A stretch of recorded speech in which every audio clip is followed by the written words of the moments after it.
Everyone, आप देख रहे हैं मेरे YouTube channel RK education class. Friends, आज हम पढ़ेंगे BA program 4th semester economics. Skill enhancement course है ये आपका।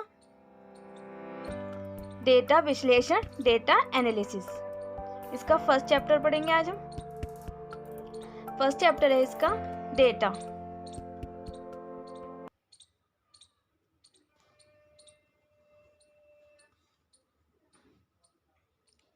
Chapter 1 data. सांख्यिकी जांच में पहला कदम प्रस्तावित जांच की योजना है। योजना बनाने के बाद अगला कदम है डेटा संग्रह करना। वस्तु और जांच के दायरे को ध्यान में रखते हुए डेटा एकत्रित करने के कई तरीके हैं। डेटा के संग्रह का तरीका संसाधनों की उपलब्धता पर निर्भर करता है। एकत्रित किए गए डेटा को संपादित, प्रस्तुत, विश्लेषण और व्याख्या किया जाएगा। यदि डेटा संग्रह का कार्य ईमानदारी और गंभीरता से नहीं किया जाता है तो जांच के परिणाम गलत और भ्रामक होने के लिए बाध्य हैं और इसलिए अन्य चरणों को करने में उपयोग किए गए संसाधन बर्बाद हो जाएंगे और जांच का उद्देश्य विफल हो जाएगा। जब एक सांख्यिकी की जांच की जाती है तो उसके लिए सबसे पहले स्टेप क्या होती है कि डेटा को संग्रह करना, डेटा कलेक्ट करना सारा, और उसको डेटा को ईजिली अंडरस्टैंड करने के लिए हम घर का ही एग्जांपल ले सकते हैं। जैसे कि हमें घर के लिए ही कुछ सामान लेके आना है तो हम उसके लिए अपना डाटा कलेक्ट करेंगे कि हमारे पास सामान लाने के लिए कितने पैसे उपलब्ध हैं, हमें कौन कौन सा सामान लेकर आना है, कितना सामान हमारे घर में पहले से ही पड़ा हुआ है, कौन सा हमें सामान लेकर आना है। तो वो सब हमें क्या होता है, डाटा हमने संग्रह कर लिया, उसको कलेक्ट कर लिया। उसके बाद अगर हमें पता चले कि हमारे पास ये वाला सामान तो हम वही फिर ले आएँ। तो इसलिए डाटा को अच्छी तरह से कलेक्ट करना चाहिए जिससे कि कोई भी प्रॉब्लम ना हो। नहीं तो इसी से क्या होगा, डाटा जो है हमारा वो गलत कलेक्ट कर लेंगे हम और हमारा सामान वो ख़राब होगा। वैसे ही क्या होता है, जब हम एक सांख्यिकी की जांच करते हैं, एक स्टैटिस्टिक्स बनाते हैं तो उसके लिए भी हमें प्लानिंग करनी पड़ती है। प्लानिंग करने के लिए के बाद हमें क्या करना होता है, डाटा कलेक्ट करना होता है। डाटा कलेक्ट करेंगे, फिर उनकी वस्तुओं की जांच करेंगे, कौन कौन सी वस्तुएं हैं उनको सबको जांच करेंगे। फिर उसका जो डाटा जांच किया उसको डाटा को एकत्रित करके कलेक्ट कर लेंगे। और डाटा के संग्रह का एक तरीका संसाधनों की उपलब्धता पर भी निर्भर करता है कि कौन कौन से संसाधन हमारे पास हैं, उस पर भी हमारा क्या डाटा जो है वो डिपेंड करता है। और एक ये जो डाटा है उसको हम विश्लेषण करेंगे और उसकी हम व्याख्या करेंगे, जो हमारे पास हमने कलेक्ट किया है डाटा। यदि डाटा संग्रह का कार्य ईमानदारी और गंभीरता से नहीं किया जाता है, अगर हम जो डाटा कलेक्ट कर रहे हैं उसको हम ईमानदारी से नहीं करते हैं, उसे हम सीरियसली नहीं करते हैं, तो वो क्या हो सकता है, हमारे उसके परिणाम गलत निकलेंगे और वो भ्रामक भी हो सकता है, जिसकी हमें बाद में प्रॉब्लम हो सकती है। और इसीलिए अन्य चरणों को करने में उपयोग किए गए जो साधन हैं वो भी बर्बाद हो जाएंगे, वे वेस्ट हो जाएंगे। जो हमने डाटा कलेक्ट किया अगर हम उसे अच्छे से नहीं करेंगे तो जो हमने वो कलेक्ट भी किए हैं डाटा वो भी हमारा बेकार हो जाएगा और जांच का जो उद्देश्य है वो भी विफल हो जाएगा, ख़राब हो जाएगा, उसका कोई मोटिव नहीं रहेगा जो भी हमने जाँच की है। डाटा के प्रकार। अब डेटा के कौन कौन से प्रकार हैं? 2 प्रकार हैं, प्राथमिक डेटा और द्वितीय सहायक डेटा। प्राथमिक डेटा कौन सा होता है? प्राइमरी डेटा की परिभाषा, डेफिनेशन क्या आती है? डेटा को प्राथमिक कहा जाता है अगर इसे मूल रूप से जांच की प्रक्रिया में एकत्रित किया जाता है। डाटा को प्राथमिक डाटा किसे कहा जाता है? जो डाटा जो है वो मूल रूप से जो जांच की प्रक्रिया है, जांच की जो प्रोसेस है उसके लिए जो कलेक्ट किया गया डाटा होता है उसको हम क्या कहते हैं? प्राथमिक डाटा कहते हैं, यानी प्राइमरी डाटा कहते हैं। और प्राथमिक आंकड़ों का प्रयोग सामान्यतः किसी विशेष प्रयोजन जांच के मामले में किया जाता है। जो प्राथमिक आंकड़े हम कलेक्ट करते हैं, डाटा कलेक्ट करते हैं, उसका जो उपयोग किया जाता है वो विशेष प्रयोजन जांच के लिए ही किया जाता है। प्राथमिक डेटा एकत्रित करने की प्रक्रिया में समय लगता है और प्राथमिक डाटा जो हम कलेक्ट करते हैं उसकी प्रोसेस में समय लगता है, टाइम टेकिंग होता है ये।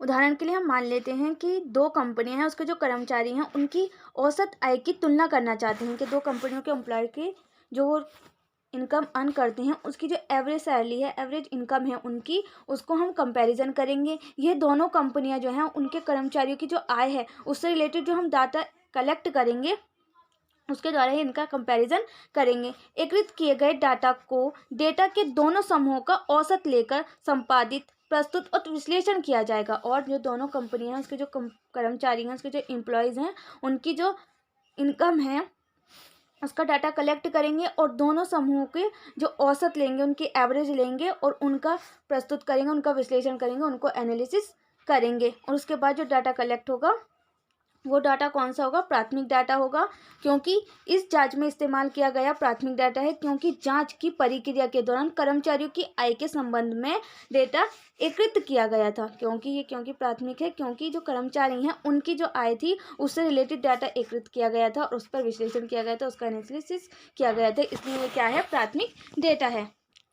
प्राथमिक डेटा एकत्रित करने के तरीके। प्राथमिक डाटा को कौन कौन से तरीकों से हम कलेक्ट कर सकते हैं? फर्स्ट इज प्रत्यक्ष व्यक्तिगत जांच, सेकंड अप्रत्यक्ष मौखिक जांच, थर्ड स्थानीय संवाददाताओं के माध्यम से जांच, मुखबिरों को भेजी गई प्रश्नावली के माध्यम से, प्रांगणकों द्वारा भरी गई अनुसूचियों के माध्यम से। उसमें से फर्स्ट आती है हमारी प्रत्यक्ष व्यक्तिगत जांच। डेटा एकत्रित करने की इस पद्धति में अन्वेषक डेटा एकत्रित करने के लिए सीधे मुखबिरों के संपर्क में आते हैं।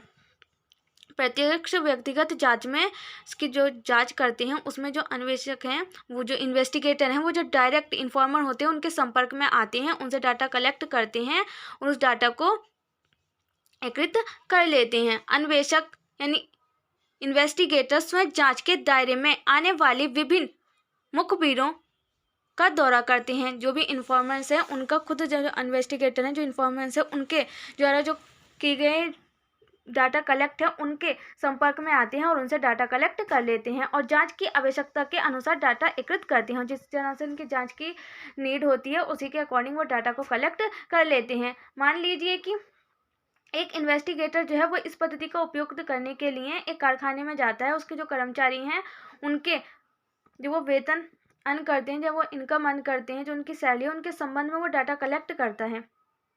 उसके लिए डाटा कलेक्ट करना चाहता है वो, तो उसे आवश्यक डाटा एकत्रित करने के लिए कारखाने के प्रत्येक कर्मचारी से संपर्क करना होगा। अगर वो एक कारखाने के कर्मचारियों का डाटा कलेक्ट करना चाहता है, इन्वेस्टिगेटर जो है वो कारखाने के जो कर्मचारी हैं उनका डाटा कलेक्ट करना चाहता है, तो वो प्रत्येक जो कर्मचारी है उसके घर जाएगा या उससे संपर्क करेगा, उससे डाटा कलेक्ट करेगा।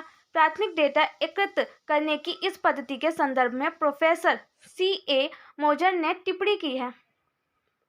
और जो प्राथमिक डेटा एकत्रित करने की जो प्रोसेस है, पद्धति है, उसके संदर्भ में जो प्रोफेसर हैं उन्होंने एक टिप्पणी की है कि उन्होंने क्या कहा है, सख्त अर्थ में कहा है उन्होंने कि अवलोकन का जो अर्थ है उसका अर्थ क्या है कि उपयोग करना कानों और आवाज़ के बजाय आँखें, यानी कि हमें कानों और आवाज़ के बजाय अपनी आँखों का उपयोग करना है। यानी कि जो हम सुन रहे हैं या हम जो आवाज़ें आ रही हैं उनको सुने, उसकी बजाय हम आँखों से देखें और उसको विश्लेषण करें। इस पद्धति की उपयोगिता इन्वेस्टिगेटर के व्यक्तित्व पर निर्भर करती है और इस प्रकार का जो पद्धति है, इसकी जो उपयोगिता है वो जो इन्वेस्टिगेटर है उसके व्यक्तित्व पर निर्भर करती है, उसके व्यक्तित्व पर, उसकी पर्सनालिटी पर डिपेंड करती है। इन्वेस्टिगेटर चतुर होना चाहिए, कुशल होना चाहिए, ईमानदार होना चाहिए और उसका व्यवहार भी अच्छा होना चाहिए और वह मेहनती होना चाहिए। इसकी अपेक्षा उससे की जाती है। अगर वो चतुर नहीं होगा, चालाक नहीं होगा, वो स्किलफुल नहीं होगा, ईमानदार नहीं होगा, तो वो डाटा जो वो कलेक्ट करेगा, जो भी डाटा वो कलेक्ट करेगा वो भी यूज़फुल नहीं होगा उसका। इसीलिए जो इन्वेस्टिगेटर है उसको चतुर होना चाहिए, यानी कि वो चीज़ को देखे और अंडरस्टैंड कर ले, नहीं चतुर्थी होनी चाहिए उसमें। और कुशल होना चाहिए, स्किलफुल होना चाहिए। जिस काम को हम करने जा रहे हैं अगर हमारे पास उसके लिए स्किल्ड नहीं होगी तो हम वो काम अच्छे से नहीं कर पाएंगे। और हमें इसको इन्वेस्टिगेटर को ईमानदार भी होना चाहिए। अगर वो ईमानदार नहीं होगा तो वो डाटा हो सकता है गलत हाथों में चला जाए या वो उस डाटा को बेच दे। इससे बढ़िया उसको क्या होना चाहिए, वो ईमानदार होना चाहिए और उसका जो व्यवहार है, उसका जो बिहेवियर है वो भी अच्छा होना चाहिए। यानी कि उसका जो बिहेवियर है वो किसी को परेशान ना करे, ऐसा होना चाहिए। उसका व्यवहार अच्छा होना चाहिए और वो हार्ड वर्किंग भी होना चाहिए। इन्वेस्टिगेटर जो है हार्ड वर्किंग होना चाहिए, उसकी इसी से यही अपेक्षा की जाती है एक इन्वेस्टिगेटर से। यह उपयुक्त है जब कवर किए जाने वाला क्षेत्र छोटा हो। और जब ये उपयुक्त होता है जब जो कवर कर रहे हैं हम क्षेत्र, जिसके हम इंफॉर्मेशन निकालने गए हैं, जिसको हम डाटा को कलेक्ट करना गए हैं, वो क्षेत्र जो है छोटा है। यह तब भी उपयुक्त होता है जब डेटा को गुप्त रखा जाना हो। और ये जब भी उपयुक्त होता है कि जो इन्वेस्टिगेटर है वो चतुर हो और ईमानदार हो, स्किलफुल हो कि हमें जो डाटा मिला है, जो हमने डाटा कलेक्ट किया है, इन्वेस्टिगेटर ने जो डाटा कलेक्ट किया है वो उसको सीक्रेट रख सके। उसको ये ना हो कि वो ईमानदार नहीं हो तो वो डाटा जो उसने कलेक्ट किया है उसको वो सीक्रेट नहीं रख पाएगा और उसके लिए उसका नुकसान भी हो सकता है। जिसका डाटा कलेक्ट करने गया उसको भी नुकसान हो सकता है अगर वो इन्वेस्टिगेटर जो है ईमानदार नहीं होगा तो।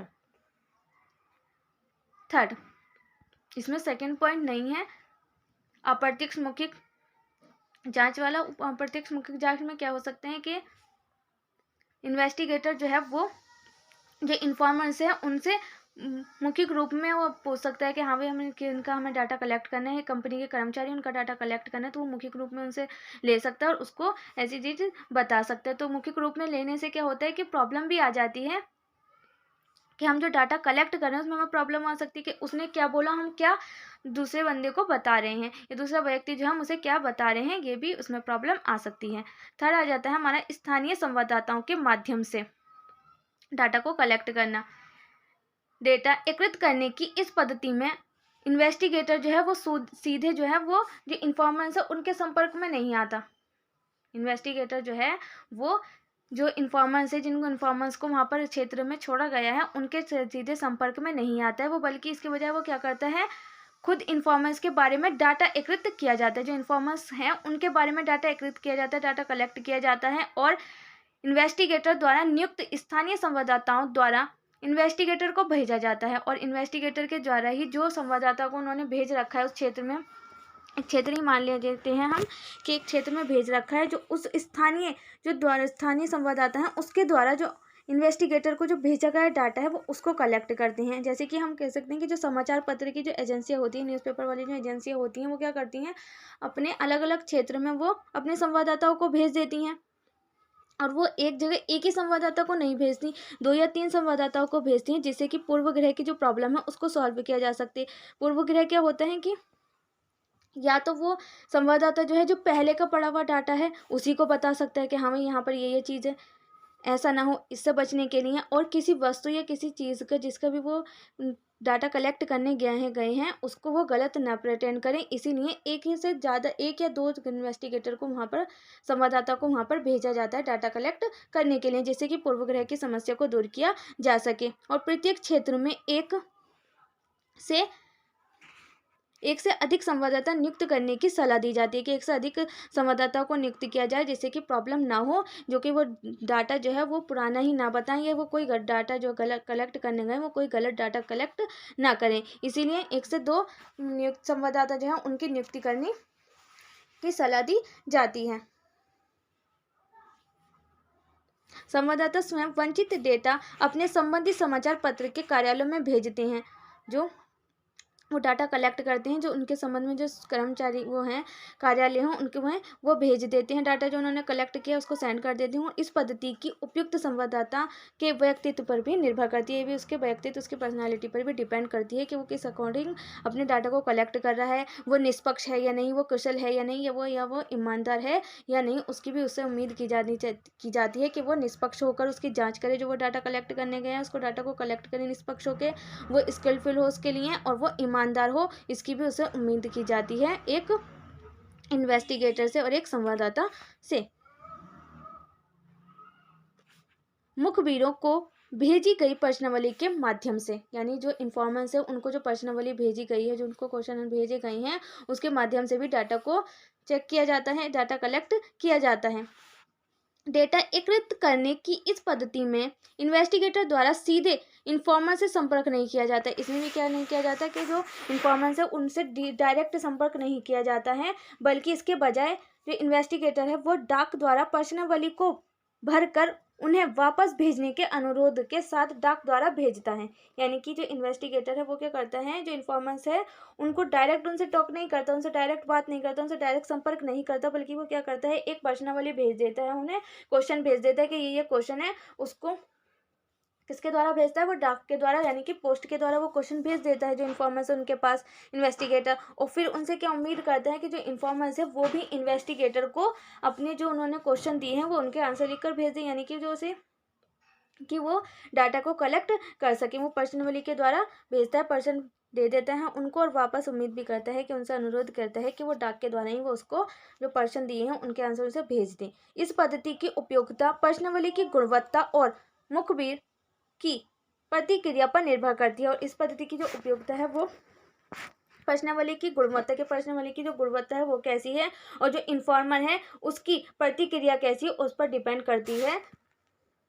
ये विधि तब उपयोगी होती है जब कवर किए जाने वाला क्षेत्र व्यापक रूप से फैला हो। और ये जब उम्मीद की जाती है, जब कहा जाता है इसको, यानी कि प्रश्नावली से जो डाटा कलेक्ट किया जाता है जब किया जाता है कि जो हम क्षेत्र कवर कर रहे हैं, जैसे कि हम कोई क्षेत्र ले लेते हैं, दिल्ली ले लेते हैं, दिल्ली बहुत बड़ा शहर है, अगर हम इसकी हमें जांच करनी है, इसके बारे में डाटा कलेक्ट करना है दिल्ली के बारे में, तो हम क्या करेंगे, उसको प्रश्नों के क्वेश्चन के अकॉर्डिंग उसको भेज देंगे जो हमारा इन्फॉर्मर है उसके पास, और उससे पूछ लेंगे कि भाई हमें डाक के द्वारा ही इसको भेज देना है, क्योंकि ये बहुत बड़ा क्षेत्र है, दिल्ली बहुत बड़ा शहर है, इसका हमें डाटा कलेक्ट करना ईजी नहीं है, तो इसीलिए हम उसको प्रश्नों के रूप में भेज देते हैं, प्रश्नावली के रूप में भेज देते हैं, फिर उसको कलेक्ट कर लेते हैं।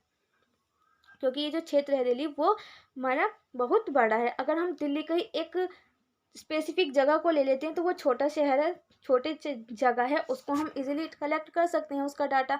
तो उसके लिए हम किसकी उपयोग करते हैं, स्थानीय संवाददाताओं के माध्यम से उसका डाटा कलेक्ट कर सकते हैं। बट अगर हमें बड़े क्षेत्र के लिए, बड़े क्षेत्र को कवर करना है, तो उसके लिए हम किसका उपयोग करते हैं, प्रश्नावली के माध्यम से डाटा कलेक्ट करते हैं, क्योंकि ये व्यापक रूप में फैला हुआ है। सूचना देने वाले के अनपढ़ या अर्ध साक्षर होने की स्थिति में यह तरीका काम नहीं करेगा। अगर जो सूचना दे रहा है, जो इन्फॉर्मर है, वो अनपढ़ होगा, यानी कि पढ़ा लिखा नहीं हो, अनएजुकेटेड हो, और यानी कि जो वो काम कर रहा है वो अच्छे से नहीं करे, तो इसमें ये काम जो है हमारा, जो प्रश्नावली के माध्यम से हम जो डाटा कलेक्ट कर रहे हैं वो संभव नहीं हो पाएगा, अगर वो जो इन्फॉर्मर है अगर वो अनपढ़ होगा तो। नेक्स्ट आ जाता है हमारा 5th। इसमें भी क्या किया जाता है कि जो डाटा कलेक्ट किया जाता है, जो इन्वेस्टिगेटर है वो सीधे इन्फॉर्मर से टॉक नहीं करते, डायरेक्ट उसके इन्वेस्टिगेटर जो है वो इन्फॉर्मेंस के सीधे संपर्क में नहीं आता है, बल्कि इसके बजाय वो क्या करता है, सूचना दाताओं से संपर्क करने के लिए और अनुसूची की आवश्यकता के अनुसार डेटा एकत्रित करने के बाद अनुसूची को मौके पर भेजने के लिए गणनाकर्ताओं को प्रतिनियुक्त किया जाता है। इसके लिए क्या किया जाता है कि जो सूचनादाता हैं उनसे संपर्क किया जाता है, उसके बाद उन्हें अनुसूची की आवश्यकताओं के अनुसार डाटा कलेक्ट किया जाता है, फिर उसके बाद क्या किया जाता है, अनुसूची को मौके पर भरने के लिए जो गणनाकर्ता हैं उनको नियुक्त किया जाता है, फिर उसके द्वारा डाटा को कलेक्ट किया जाता है, फिर डाटा को सेंड किया जाता है। इस पद्धति और पिछली पद्धति के बीच मूल अंतर यह है कि इस पद्धति में सूचनादाताओं से जानकारी प्राप्त करने के बाद गणक द्वारा अनुसूचियां भरी जाती हैं, जबकि पिछली पद्धति में प्रश्नावली को स्वयं सूचनार्थियों द्वारा भरा जाना था। इस पद्धति की उपयोगिता प्रगणकों पर निर्भर करती है। प्रगणकों से कुशल, ईमानदार, परिश्रमी, व्यवहार कुशल होने की अपेक्षा की जाती है। पिछली जो थी हमारी उसमें क्या किया जाता है कि प्रश्नावली भेज दी जाती थी और जो इन्फॉर्मर होते थे उन्हें ही वो प्रश्नावली भरकर सेंड करनी होती थी। बट इस पद्धति में क्या है, उसके लिए जो इन्फॉर्मर है वो अपनी सूचना बताएंगे, फिर जो वो सूचना है, जो इन्फॉर्मेशन है वो उसको कलेक्ट करे जाएगा, फिर वो गणना की जाएगी उसकी, और उसको जो गणना की जाएगी उसकी फिर पद्धति में जो सूचनादाता हैं उनकी जानकारी प्राप्त करने के बाद उसकी गणना की जाएगी, फिर उसको अनुसूचियों में भरा जाएगा। पहले उसकी गणना की जाएगी फिर उसको अनुसूची में भरा जाएगा। तो इन दोनों में क्या डिफरेंस आ जाता है कि जो इस पहली में क्या था कि जो इन्फॉर्मर्स थे वो खुद ही उनको पर्सन भेज दिए जाते थे, वो अपनी फिर अनुसूची के अनुसार उसको फिल कर देते थे। बट इसमें क्या किया जाता है, जो इन्फॉर्मेंस है वो इन्फॉर्मेशन सेंड करेंगे, फिर उनकी गणना की जाएगी, फिर उनको अनुसूचियों में भरा जाएगा। और इसमें क्या प्रगणकों से क्या उम्मीद की जाती है कि वो भी कुशल होने चाहिए, ईमानदार होने चाहिए, परिश्रमी होने चाहिए, हार्डवर्किंग होनी चाहिए, और उनका भी व्यवहार कुशल होना चाहिए, यानी कि उनका भी व्यवहार अच्छा होना चाहिए, इसकी अपेक्षा की जाती है। एक अच्छी प्रश्नावली और अनुसूची की आवश्यकताएं, एक अच्छी प्रश्नावली और अनुसूची की क्या क्या आवश्यकताएं हैं। प्राथमिक डाटा एकत्रित करने की अंतिम 2 विधियों में हमने मुखबिरों द्वारा भरी जाने वाली प्रश्नावली की विधि और गणनाकर्ताओं द्वारा अनुसूचियों को भरने की विधि पर चर्चा की। हमने दोनों पे पर चर्चा की, प्रश्नावली पर भी और अनुसूची पर भी, के जो इन्फॉर्मर्स हैं उनके द्वारा जो भरी जाने वाली प्रश्नावली है उसकी विधि पर भी हमने चर्चा की, और जो गणनाकर्ता हैं उनके द्वारा जो अनुसूचियां जो भरी गई हैं उसकी भी हमने चर्चा की, ऊपर दोनों की। वास्तव में प्रश्नावली और अनुसूची में कोई मूलभूत अंतर नहीं है। रियलिटी में हम देखें तो प्रश्नावली में भी और अनुसूची में भी कोई भी डिफरेंस नहीं है मूलभूत, और प्रश्नावली और अनुसूची दोनों में कुछ प्रश्न होते हैं, और हम प्रश्नावली जो है और अनुसूची जो है दोनों में ही क्या होते हैं, कुछ क्वेश्चन होते हैं। दोनों में केवल इतना ही अंतर है कि पहले वाले को मुखबिरों द्वारा स्वयं भरा जाता है, जबकि बाद के मामले में मुखबिरों से संबंधित आंकड़े प्रगणकों द्वारा भरे जाते हैं। क्या है, दोनों में बस इतना सा डिफरेंस है कि जो इन्फॉर्मर्स जो हैं वो प्रश्नावली को तो वो खुद भर के देते हैं, लेकिन जो अनुसूची है उसमें क्या किया जाता है कि आंकड़ों को कलेक्ट किया जाता है, फिर उनकी गणना की जाती है, फिर उन्हें अनुसूची में लिखा जाता है। बस इतना सा ही डिफरेंस है दोनों में। प्रश्नावली या अनुसूची का उपयोग करके डेटा एकत्रित करने की सफलता स्वयं की गुणवत्ता पर निर्भर करती है, और अनुसूची का उपयोग करके जो डाटा कलेक्ट किया जाता है उसको जो डाटा कलेक्ट किया गया उसकी सफलता जो है या उसकी गुणवत्ता जो है वो किस पर निर्भर करती है, खुद पर ही निर्भर करती है। प्रश्नावली और अनुसूची तैयार करना एक कला है, और प्रश्नावली और अनुसूची को भी तैयार करना, उसको रेडी करना, प्रिपेयर करना एक कला है, एक आर्ट है। और प्रश्नावली और अनुसूची को तैयार करना, उसे प्रिपेयर करना भी क्या है, एक आर्ट है, एक कला है। यानी कि जितने अच्छे से हम उसको प्रश्नावली और अनुसूची को तैयार कर सकते हैं वो बहुत ही ज़रूरी है। आज के लिए बस इतना ही फ्रेंड्स। प्रश्नावली और अनुसूची के ऊपर आपका क्वेश्चन भी आ सकता है, इसलिए इस टॉपिक को अच्छे से करें। अगर आपको वीडियो अच्छी लगे तो आप सुपर थैंक्स के द्वारा भी मुझे थैंक्स भेज सकते हैं, और मेंबरशिप को भी ज्वाइन कर सकते हैं। और ऐसी इंटरेस्टेड वीडियो देखने के लिए मेरे चैनल को लाइक, शेयर एंड सब्सक्राइब करना ना भूलें, और साथ में बेल आइकन को भी प्रेस करें, जिससे कि आने वाली वीडियो की नोटिफिकेशन सबसे पहले आपके पास पहुंचे।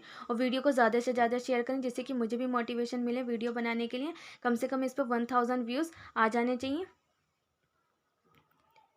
जिससे कि मैं नेक्स्ट वीडियो भी आपके लिए जल्दी ही अपलोड करूँ। Thanks for watching.